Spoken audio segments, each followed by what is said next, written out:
નમસ્કાર દર્શક મિત્રો, ધ લોકસત્તા શોમાં આપનું સ્વાગત છે। વૈશ્વિક ફાર્માસ્યુટિકલ ક્ષેત્રમાં અત્યારે એક મોટા તોફાનની શરૂઆત થઈ ચૂકી છે। અમેરિકાના રાષ્ટ્રપતિ ડોનાલ્ડ ટ્રમ્પની એક તાજેતરની જાહેરાતે વિશ્વભરની દવા કંપનીઓની ઊંઘ ઉડાડી દીધી છે। ટ્રમ્પે અમેરિકામાં પ્રિસ્ક્રિપ્શન દવાઓના ભાવમાં ક્રાંતિકારી ઘટાડો કરવાની હાકલ કરી છે અને તે માટે મોસ્ટ ફેવર્ડ નેશન પોલિસી લાગુ કરવાની જાહેરાત કરી છે, તેમ અહેવાલોમાં જાણવા મળેલ છે। મીડિયા અહેવાલો અનુસાર આ નિર્ણયની સૌથી વધુ અસર જો કોઈ દેશ પર પડવાની શક્યતા હોય તો તે ભારત છે, કારણ કે ભારતને વર્લ્ડ ફાર્મસી કહેવામાં આવે છે અને અમેરિકામાં વપરાતી સસ્તી જેનેરિક દવાઓનો મોટો હિસ્સો ભારત પૂરો પાડે છે। શું ટ્રમ્પનો આ નિર્ણય ભારતીય ફાર્મા દિગ્ગજો માટે પડકાર બનશે કે તક, જેવો મોટો પ્રશ્ન ઊભો થાય છે। સૌપ્રથમ એ સમજવું જરૂરી છે કે આ મોસ્ટ ફેવર્ડ નેશન નીતિ શું છે અને ટ્રમ્પ શા માટે તેને આટલી આક્રમક રીતે લાવી રહ્યા છે।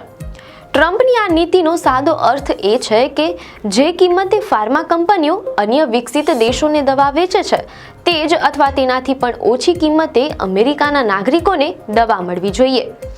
ટ્રમ્પનો દાવો છે કે દાયકાઓથી ફાર્મા કંપનીઓ અને અન્ય દેશો અમેરિકાના નાગરિકો પાસેથી દવામાં વધુ પડતો ચાર્જ વસૂલતા આવ્યા છે। આ નીતિ લાગુ થવાથી અમેરિકામાં દવાના ભાવમાં કેટલાક ટકાનો જંગી ઘટાડો થઈ શકે છે। ટ્રમ્પનું લક્ષ્ય છે કે અમેરિકાના નાગરિકોને વિશ્વની સૌથી સસ્તી દવા પૂરી પાડવી, તેમ અહેવાલોમાં જાણવા મળેલ છે। ભારતીય ફાર્માસ્યુટિકલ કંપનીઓ માટે આ સમાચાર ચિંતાજનક છે। મીડિયા અહેવાલો અનુસાર યુનાઇટેડ સ્ટેટ્સમાં વપરાતી જેનેરિક દવાઓનો મોટો હિસ્સો ભારતમાંથી નિકાસ થાય છે। સન ફાર્મા, લ્યુપિન અને ડોક્ટર રેડ્ડીઝ જેવી ભારતીય કંપનીઓએ US FDA ના કડક નિયમોનું પાલન કરીને ત્યાં અબજો ડોલરનું રોકાણ કર્યું છે અને પોતાની ફેક્ટરીઓ સ્થાપી છે, તેમ અહેવાલોમાં જાણવા મળેલ છે। જો અમેરિકા કિંમત નિર્ધારણના નિયમો અત્યંત કડક બનાવે છે તો સ્વાભાવિક રીતે ભારતીય કંપનીઓના નફાના માર્જિનમાં મોટો ઘટાડો થઈ શકે છે। અમેરિકા ભારત પર દવાના ભાવ ઘટાડવા માટે આંતરરાષ્ટ્રીય સ્તરે દબાણ લાવી શકે છે, જેનાથી ભારતીય કંપનીઓની આર્થિક સ્થિતિ પર અસર પડી શકે છે। નિષ્ણાંતોનું માનવું છે કે ટ્રમ્પની આ નીતિની સૌથી વધુ તલવાર બ્રાન્ડેડ દવાઓ પર લટકશે, જેની કિંમતો અમેરિકામાં અત્યંત ઊંચી હોય છે। જો કે જેનેરિક દવાઓ અંગે હજુ પણ અવઢવની સ્થિતિ છે। જો અમેરિકા આંતરરાષ્ટ્રીય કિંમતોની તુલના કરવાનું શરૂ કરે અને ભારતની સ્થાનિક બજારની કિંમતો સાથે તેની સરખામણી કરે તો ભારતીય નિકાસકારોએ તેમના ભાવ પર ગંભીર પુનર્વિચાર કરવો પડશે। પરંતુ સિક્કાની બીજી બાજુ એ પણ છે કે અમેરિકાને તેની હેલ્થકેર સિસ્ટમ ચલાવવા માટે સસ્તી દવાઓની સખત જરૂર છે અને ભારત સિવાય અન્ય કોઈ દેશ પાસે આ જરૂરિયાત પૂરી કરવાની એટલી મોટી ક્ષમતા નથી।